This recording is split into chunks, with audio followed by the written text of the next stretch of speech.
किसी भी तरह की एक्सरसाइज के समय या जिम में वेट ट्रेनिंग के समय इंजरीज होना बहुत कॉमन है, लेकिन जो एक्सपीरियंस लिफ्टर्स होंगे या कोचेस होंगे वो हमेशा आपको मेथड्स बताएंगे या कुछ बेसिक कॉमन एडवाइसेस देंगे जिससे आप उन इंजरी के चांसेस को मिनिमाइज कर पाएं।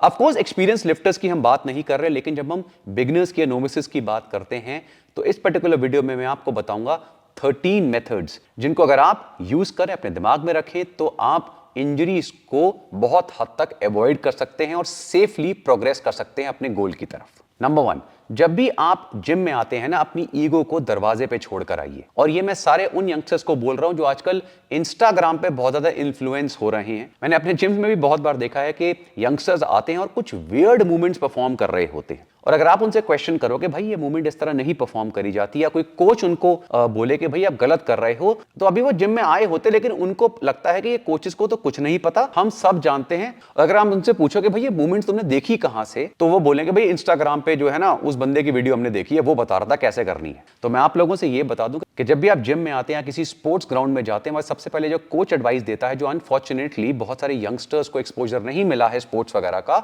वो ये है कि अपनी ईगो को घर छोड़कर आइए। यहां पर जब आप आते हैं तो एक ओपन माइंड से आइए, कोचेस से क्वेश्चन करिए, एक लर्निंग लेकर आइए। ईगो के चक्कर में इंजरीज होना बहुत ज्यादा कॉमन है, और यहां पर गलत मूवमेंट्स भी, और जबरदस्ती वेट को पुश करना गलत मूवमेंट्स के साथ, ये सोचना कि 3 महीने में मैं मिस्टर ओलंपिया बन जाऊंगा, प्लीज ये एटीट्यूड मत रखिए। Number 2, warm up. अब सोशल मीडिया पे एक और ट्रेंड चला, भाई वार्म अप की कोई जरूरत ही नहीं होती है। तो पहले मैं आपको ये समझा दूं, ये कोई सेल्फ मेड कंसेप्ट नहीं है, साइंटिफिकली प्रूवन कंसेप्ट्स हैं जो डिकेड से यूज हो रहे हैं। और वार्म अप की पूरी साइंस है जो इवेंचुअली हम सेपरेट वीडियो में कवर करेंगे, जिसमें जनरल वार्म अप और एक्टिविटी स्पेसिफिक वार्म अप आता है। जनरल वार्म अप जो आप लेट्स से आप वॉक कर रहे हैं, थोड़ा बहुत आपने स्किपिंग कर ली, आपने रनिंग वगैरह कर ली, जिससे आपकी जो ब्लड फ्लो है वो इंक्रीज हुआ, हार्ट रेट इंक्रीज हुआ, आपकी जो बॉडी टेम्परेचर है वो इंक्रीज हुआ। और ये बहुत ही छोटे टाइम के लिए होता है। और उसके बाद जो आता है वो आता है एक्टिविटी स्पेसिफिक वार्म अप, यानी जो भी आप एक्टिविटी परफॉर्म करने जा रहे हैं उस एक्टिविटी में आपको लाइट से हैवी की तरफ जाना होता है, लोअर इंटेंसिटी से हायर इंटेंसिटी तरफ। फॉर एग्जांपल, अगर आप लेट्स से स्क्वाट मार रहे हैं तो सबसे पहले आप बॉडी वेट स्क्वाट से स्टार्ट करेंगे, फिर आप एम्प्टी बारबल स्क्वाट से करेंगे, फिर सिंगल प्लेट से धीरे धीरे आप प्रोग्रेस करेंगे, और फिर आपके जो लास्ट के 2 सेट्स होंगे वो सबसे हैवी जनरली सेट्स होते हैं। तो इस तरह से आपने उस एक्टिविटी की पहली एक्सरसाइज में ही लो से जब हाई गए तो आपने एक तरह का वार्म अप किया। बहुत सारे यंगस्टर्स अगेन गलत इंफ्लुएंस की वजह से वार्म अप परफॉर्म नहीं कर रहे हैं। मैं एक्सटेंसिव वार्म अप की बात नहीं कर रहा हूं, मैं बेसिक वार्म अप की बात कर रहा हूं। वो परफॉर्म करना आपके लिए बहुत इंपॉर्टेंट है, और वो स्पेसिफिकली आज के टाइम में, और जहां पर मैक्सिमम लोगों की जो जॉब है वो सिटिंग जॉब है, लाइफ बहुत सेडेंटरी है। नंबर 3 सबसे इंपॉर्टेंट आता है ऑफकोर्स टेक्निक या फॉर्म। किस तरह से किस एक्सरसाइज को परफॉर्म करना है, उसकी प्रॉपर रेंज ऑफ मोशन क्या है, उसका प्रॉपर टेम्पो क्या है, किस तरह से माइंड मसल कनेक्शन को एस्टैब्लिश करना है, उस एक्सरसाइज में कौन सी मसल को किस तरह से फील करना है, ये सारी चीजें आपके लिए समझनी बहुत जरूरी है। अगर आप ये खुद कर पा रहे हैं या ऑनलाइन आपके कोचेज उनके थ्रू कर पा रहे हैं, बहुत अच्छी बात है। नहीं तो अगर आपके जिम में कोई कोच है आप उससे पूछ सकते हैं, या अगर कोई सीनियर वगैरह आपके फ्रेंड है जो एक्सपीरियंस है उससे भी पूछ सकते हैं। लेकिन सबसे ज्यादा कॉमन इंजरीज जो होती हैं वो गलत टेक्निक से ही होती हैं। Number 4, gradual progression. देखिए, प्रोग्रेशन सबसे इंपॉर्टेंट है, क्योंकि एक्सरसाइज फिजियोलॉजी का जो बेसिक प्रिंसिपल है वो है प्रिंसिपल ऑफ प्रोग्रेसिव ओवरलोड। लेकिन प्रोग्रेसिव ओवरलोड में और सडन ओवरलोड में बहुत डिफरेंस है। यहां पे पहला पॉइंट आता है keep your ego in check. बहुत सारे यंगस्टर्स अभी महीना उनको जिम में हुआ नहीं होता है और उनको लगता है कि मेरे को बहुत हैवी वेट लिफ्ट करना चाहिए तभी मेरे को रिजल्ट आएगा। ऐसा नहीं है। अभी आपका जो माइंड मसल कनेक्शन है वो इतना डेवलप नहीं हुआ है, आपकी न्यूरोमस्कुलर एफिशिएंसी इतनी नहीं है कि आप हैवी वेट्स को प्रॉपर्ली सही फॉर्म में लिफ्ट कर पाएं, और ना आपके जॉइंट्स जो हैं वो अभी उस लोड को लेने के लिए रेडी हैं। तो प्रोग्रेशन करिए, लेकिन एक प्लान्ड तरीके से करिए। रिजल्ट जरूर आएंगे, लेकिन सडन अपने को पुश मत करने की कोशिश करिए अपनी कैपेसिटी के बियॉन्ड, स्पेशली अगर आपने पहले कभी वो चीज नहीं करी है। नंबर 5, रेस्ट डेज को स्किप मत करिए। देखिए, मैं जानता हूं आप में बहुत जोश है, बहुत एनर्जी है, आप दुनिया को मुट्ठी में करना चाहते हैं, लेकिन सारी दुनिया एक दिन में मुट्ठी में नहीं होती है। जो आपका वर्कआउट प्रोग्राम है उसमें रेस्ट डेज की उतनी ही इंपॉर्टेंस है जितनी एक्टिविटी डेज की है, क्योंकि आपकी बॉडी जब आप वर्कआउट करते हैं आपकी मसल्स ब्रेक डाउन होती हैं, और जब आप रेस्ट करते हैं, डाइट लेते हैं, स्लीप लेते हैं, तो वही जो आपकी मसल्स हैं वो रिकवर होती हैं। अगर आप कंटिन्यूअस वर्कआउट कर रहे हैं ये सोच के मेरी जल्दी प्रोग्रेशन होगी, तो आप बहुत बड़ी गलतफहमी में हैं। इनिशियल आपको हो सकता है प्रोग्रेशन दिखे, लेकिन उसके बाद आप बहुत जल्दी प्लेटू को हिट करेंगे बिकॉज आप रिकवरी नहीं होने दे रहे हैं। नंबर 6, ये पॉइंट आजकल बहुत रेलेवेंस है, स्पेशली सोशल मीडिया के कंटेक्स्ट में, कि जिम में ट्रेनिंग पर ध्यान दीजिए, सर्कस मत करिए। अब इस सर्कस का मतलब क्या है?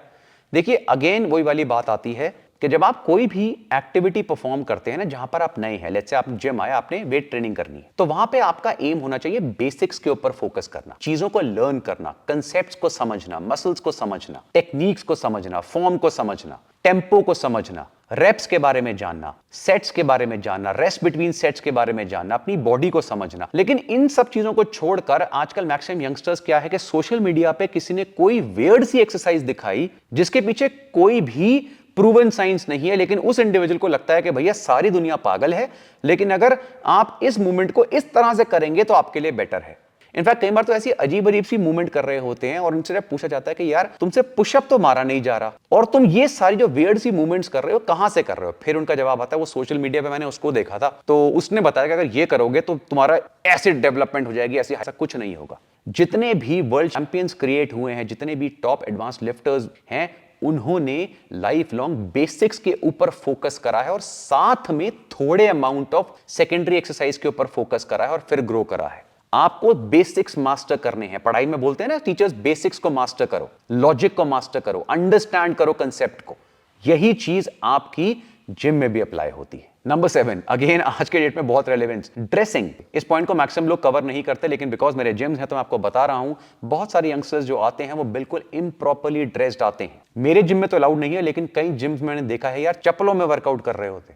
मतलब क्या समझ के आए थे जिम में, ये कोई सैर करने की जगह है? अगर आप किसी लिफ्ट को बेयर फुट परफॉर्म कर रहे हैं तो अलग चीज है, लेकिन अगर आप प्रॉपर गियर नहीं पहन कर आए, प्रॉपर शूज नहीं पहन कर आए, आपके क्लोथिंग जो है वो बहुत लूज है, तो इंजरी के चांसेस बहुत ज्यादा होते हैं। क्योंकि कोई भी मूवमेंट करते समय अगर वो कपड़ा कहीं अटक गया या आपकी मूवमेंट प्रॉपर नहीं हुई, आप डिसबैलेंस हो गए। इसका क्लासिक एग्जांपल है शूज। मैंने शायद अपने कितने क्लाइंट्स को ये चीज बोली होगी कि प्लीज अगर आपको शूज पहनने हैं और आप लिफ्टिंग करना चाहते हैं या आप वेट ट्रेनिंग करना चाहते हैं, तो या तो नॉर्मल स्पोर्ट शूज पहनिए जिसकी नॉर्मल सोल हो, या फिर आप थिन सोल्ड जो है शूज उनको पहनिए। ये जो एक्सट्रीमली कुशन शूज आते हैं जिसमें जेल्स हैं, ब्लेड्स हैं, उनको पहन के मैंने देखा है यंगस्टर्स लिफ्ट कर रहे होते हैं। कितनी बार ऐसा हुआ है कि इन लोगों के एंकल ट्विस्ट हुए हैं जस्ट बिकॉज इनके जो शूज के नीचे एक स्ट्रेट हार्ड सोल की जगह एक्सट्रीम जेल या एक्सट्रीम ब्लेड्स वगैरह लगे हुए थे फैंसी तरह। और लिटरली जब ये पहन के स्क्वाट्स कर रहे होते हैं, मैंने इनके फीट को देखा ऐसे वॉबल कर रहा होता है ग्राउंड के ऊपर। इसलिए प्लीज ड्रेसिंग जो है वो जिम में प्रॉपर होनी चाहिए। एक अच्छा ट्रैक सूट जो फ्लेक्सिबल हो, एक proper T shirt, same for female, जो भी उनको लगे कि ये उनके लिए कंफर्टेबल है, वो जिम वेयर कहलाता है। नंबर 8, आपको अगर इंटरमिटेंट फास्टिंग करनी है या कुछ भी करना है बिल्कुल करिए, लेकिन अगर आपको सारी चीजें करनी है और साथ में वेट ट्रेनिंग भी करनी है, ट्रॉफी भी करनी है, स्ट्रेंथ भी बिल्ड करनी है, तो उसको खिचड़ी कहते हैं। और ये यंगस्टर्स को मैं इसलिए बता रहा हूं जो सब कुछ करना चाहते हैं। अगर आप इंटरमिटेंट फास्टिंग कर रहे हैं उसके अपने बेनिफिट्स होते हैं, लेकिन उसके साथ ट्रेनिंग को कंबाइन मत करिए। मैं टाइमिंग की बात कर रहा हूं। प्लीज जब भी आप जिम में आए तो आपको फ्यूल चाहिए। आपके ग्लाइकोजन रिजर्व्स अभी इतने नहीं है ना, आपकी मसल्स जो हैं उनका ग्लाइकोजन रिजर्व अभी इतना है या इतना, क्योंकि आप अभी बिगिनर हैं। एक्सपीरियंस लिफ्टर्स के केस अलग होता है, उनके मसल के ग्लाइकोजन रिजर्व्स बढ़ चुके होते हैं। आपके केस में ऐसा नहीं है, आपकी बॉडी में लिमिटेड ग्लूकोज अवेलेबल है। मैंने बहुत सारे यंगस्टर्स को, मेल फीमेल दोनों को देखा है, एक्सरसाइज करने आते हैं, कुछ ही मिनट एक्सरसाइज होती है उसके बाद चक्कर आने लगते हैं। उनसे पूछो भाई क्यों हो रहा है ऐसा? सर कुछ खाया नहीं था, खाली पेट। क्योंकि अगेन उन्होंने सोशल मीडिया पे सुना कुछ, समझा कुछ और सारी चीजों को बिना नॉलेज के, बिना एक्सपीरियंस के अप्लाई करना शुरू कर दिया। इनफैक्ट हाइपोग्लाइसीमिया कितने लोगों को मैंने देखा हिट करते हुए और एकदम उनकी बॉडी जमीन पे डेड बॉडी की तरह गिरती है, क्योंकि ब्रेन से ब्लड शुगर लेवल एकदम डाउन होता है और यह बहुत डेंजरस हो सकता है। इसलिए प्लीज जब भी आप वर्कआउट करने आए तो प्लीज कुछ खा कर आए, कार्बोहाइड्रेट बेस्ड जो फूड्स हैं उनको कंज्यूम करें। अगर आपको लग रहा है आपकी वर्कआउट इंटेंसिटी बहुत हाई है तो ड्यूरिंग वर्कआउट भी आप कोई कार्बोहाइड्रेट या इलेक्ट्रोलाइट बेस्ड जो ड्रिंक है जिसमें ग्लूकोज वगैरह होता है उसको आप अपने साथ रखें और उसको सिप सिप पीते रहें ताकि वर्कआउट के समय आपकी एनर्जी मैक्सिमाइज रहे। Number 9, spotter. ये बहुत इंपॉर्टेंट है। अब स्पॉटर में 2 तरह के स्पॉटर हैं। एक स्पॉटर तो होगा जो जिम में हेल्पर है या ट्रेनर है जिसको पता है कि स्पॉट कैसे करना है, और वो जब भी आपको स्पॉट करेगा तो वो मेक श्योर करेगा कि आप अगर फेल भी हो रहे हैं तो वो आपको इंजरी से बचा लेगा। और दूसरी तरफ आते हैं आपके प्रिय मित्र, आपके बेस्ट फ्रेंड, जिनके हाथों में हाथ डाल के आप जिम में घूम रहे होते हैं। और आपको लगता है वो स्पॉटर है, उसको लगता है आप स्पॉट है, दोनों अंधे हैं, स्पॉट नहीं कर सकते आप दोनों, बिकॉज आपको स्पॉटिंग नहीं आती है। जिस तरह से ट्रेनिंग एक आर्ट है, उसी तरह से स्पॉटिंग भी एक आर्ट है। अगेन ये कॉमन ऑब्जर्वेशन है जो मैंने यंगस्टर्स में देखी है। दो फ्रेंड्स आते हैं, आपस में वर्कआउट कर रहे हैं, वेरी गुड, एक दूसरे को मोटिवेट कर रहे हैं, जो कर रहे होते हैं, लेकिन उनको स्पॉटिंग टेक्निक नहीं आती है, या तो वो पूरी तरह से स्पॉट कर रहे होते हैं। मैंने देखा भाई बेंच प्रेस कर रहा है और जो ऊपर स्पॉटर खड़ा है वो लिटरली अपराइट रो ही मार रहा है उसमें, क्योंकि उसके ऊपर वेट ही नहीं आ रहा, उसको स्पॉट ही नहीं करना आता। या फिर मैंने ऐसा भी देखा है कि जहां पर वो थोड़ा सा हैवी लिफ्ट कर रहा है, अपनी कैपेसिटी से अपने को पुश करने की कोशिश कर रहा है, और जो उसका फ्रेंड है जो ऊपर खड़ा है उसका सडनली फोन आ गया, वो वहीं पे छोड़ के चला गया उसको। इसलिए स्पॉटिंग बहुत इंपॉर्टेंट है और यहां पे इंजरी होने के चांसेस बहुत ज्यादा हो सकते हैं अगर आपको प्रॉपर स्पॉटर नहीं मिल रहा। Number 10, proper sleep. जितनी भी मैं चीजें बता रहा हूं ये सारी की सारी चीजें यूजलेस हैं अगर आप स्लीप प्रॉपर नहीं ले रहे। आप थोड़ा खाना खा के रह सकते हैं, आप बिना एक्सरसाइज के रह सकते हैं, एक रात स्लीप को मिस करके देखिए, आपको अपने पता लग जाएगा। यंग एज में ऐसा लगता है कि हम स्लीप को कॉम्पनसेट कर सकते हैं और कर भी सकते हैं, एनर्जी लेवल्स हाई होते हैं, हार्मोन्स ऑप्टिमाइज होते हैं, लेकिन अगर लॉन्ग टर्म में आप अपनी स्लीप से कॉम्प्रोमाइज करेंगे तो परफॉर्मेंस भी हैम्पर होगी, रिकवरी भी हैम्पर होगी, और जिम में आपका फोकस कभी भी नहीं होगा, स्पेशली हेवी लिफ्टिंग में, और वहां पर इंजरी होने के चांसेस बहुत होते हैं। ये मेरे साथ पर्सनली भी हुआ है कई बार, बिकॉज ऑफ मेरा एक्सट्रीम वर्क शेड्यूल। जब मैं स्लीपलेस होता था और मैं जिम में हेवी लिफ्ट करता था तो मेरे काफी बार जो है वो इंजरी हुई है माइनर। इसलिए मैं आप लोगों से भी बोलूंगा, मेक श्योर कि अगर आपको हेवी लिफ्ट्स करने हैं, आपको पता है कि आज मेरी लिफ्टिंग हेवी है, तो एटलीस्ट अपनी स्लीप को जो है प्रॉपर लीजिए। नंबर 11, जॉइंट पेन में और मसल सोरनेस में डिफरेंस होता है। जब भी आप वर्कआउट करते हैं, इसलिए अगर आप बिगनर हैं तो आपकी जो मसल्स हैं वर्कआउट के बाद, स्ट्रेंथ ट्रेनिंग के बाद कुछ दिनों तक सोर रहेंगी, उसमें कोई प्रॉब्लम नहीं है। आप सोर मसल्स के साथ भी वर्कआउट कर सकते हैं और वो आपको करनी भी चाहिए, इससे आपकी विल पावर भी इंक्रीज होती है। लेकिन काफी लोग जो हैं वो डिसाइफर नहीं कर पाते कि मुझे जॉइंट पेन है या मसल सोरनेस है। अगर आपको जॉइंट पेन हो रही है या आप किसी मूवमेंट को परफॉर्म कर रहे हैं, उस समय आपके किसी पर्टिकुलर जॉइंट में पेन हो रहा है, तो वहां पर पुश करने की कोशिश मत करिए। और मैंने देखा है कि बहुत सारे केसेस में यंगस्टर्स जो होते हैं वो कुछ प्री डिटर्मिन्ड मूवमेंट्स को वैसे ही परफॉर्म करने की कोशिश करते हैं, चाहे उनको पेन हो या ना हो। फॉर एग्जांपल एक क्लासिक एक्सरसाइज होती है जो है ओवरहेड ट्राइसेप एक्सटेंशन। हम अगर ऐसे डंबल से परफॉर्म कर रहे हैं तो मैंने बहुत बार देखा है कि यंगस्टर्स या इवन कोचेस कहीं होते हैं वो उनकी एल्बोज को प्रेस करने की कोशिश करते हैं कि ऐसे करो। नहीं, ऐसा नहीं करना है। ये सिर्फ बेसिक अंडरस्टैंडिंग के लिए है। अगर किसी इंडिविजुअल को एल्बो प्रेस करने से उसके जॉइंट में पेन हो रहा है तो वो मूवमेंट गलत परफॉर्म कर रहा है। स्ट्रक्चरली काफी डिफरेंस होता है, एनाटॉमिकली डिफरेंस होता है चीजों में। इसलिए जब आप मूवमेंट परफॉर्म करें तो आप ये देखें कि उसकी राइट रेंज ऑफ मोशन क्या है, उसकी राइट टेक्निक क्या है। लेकिन अगर वो टेक्निक में आपको प्रॉब्लम हो रही है तो उस टेक्निक में माइनर चेंजेस करने बहुत जरूरी हैं, अदरवाइज आपको इंजरी होगी। नंबर 12, डिस्ट्रैक्शंस को रिमूव करिए। अगर आप जिम में आ रहे हैं तो आपके ऑपोजिट सेक्स से भी आपको अट्रैक्शन होगी, आपका फोन भी आपके पास होगा, वहां पे टेलीविजन पे मैच भी चल रहा होगा, और इन सारी चीजों के साथ साथ अगर आप वर्कआउट करेंगे तो मुझे नहीं पता कि कौन सी चीज बेटर होगी। लेट्स से आप हेवी बेंच प्रेस मार रहे हैं, वहां कोहली ने छक्का मार दिया और आपका ध्यान वहां चला गया, तो कोहली तो करोड़पति बन जाएगा और मैच जीत जाएगा, आपका पता नहीं क्या होगा उसके बाद। इसीलिए अगर हम ओल्ड स्कूल ट्रेनिंग की बात करें ना, तो वहां पर इनमें से कोई भी डिस्ट्रैक्शन नहीं होती, क्योंकि वो जो शॉर्ट टाइम के लिए इंडिविजुअल आता था उसका 100% फोकस ट्रेनिंग पे होता था। अब ऑफ कोर्स आजकल की डेट में ये सारी के सारे डिस्ट्रैक्शन को हटाना बहुत मुश्किल है, लेकिन ये काम आपका है कि जब भी आप लिफ्ट करें आपका फोकस जो है वो उस लिफ्ट पे होना चाहिए, हर एक मूवमेंट पे प्रॉपर रेपिटेशन, उस पर्टिकुलर मसल को फील करते हुए आपको वो रेपिटेशन को परफॉर्म करना है।